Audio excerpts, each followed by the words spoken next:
Егер де сіздердің осы уақытқа дейін құймақтарыңыз табаныңызға жабысып, не болмаса шеттері қатып қалатын болса, мен сіздерге өте күшті жұмсақ болып шығатын құймақтардың рецептісін ұсынамын. Ол үшін бізде ыдысымызға 3 дана жұмыртқамызды жарып аламыз, қантымызды салып миксерлейміз. Егер де миксер болмаса, венчикпен араластырсаңыздар болады. Үстіне жылы сүтімізді құйып, араластырып, бір қасықтап отырып ұнымызды саламыз. Түйіршіктер қалмау қажет. Кейін үстіне міндетті түрде ыстық су, 1 стакан ыстық суымызды аздан құя отырып осылай араластырамыз. Соңына қарай сұйық майымызды құйып, барлығын жақсылап араластырамыз. Осымен құймамыздың қамыры дайын.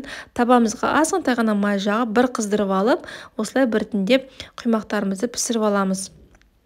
Өте дәмді, жұмсақ болып шығатын құймақтың рецептісі сіздерге ұнайтынына сенімдімін.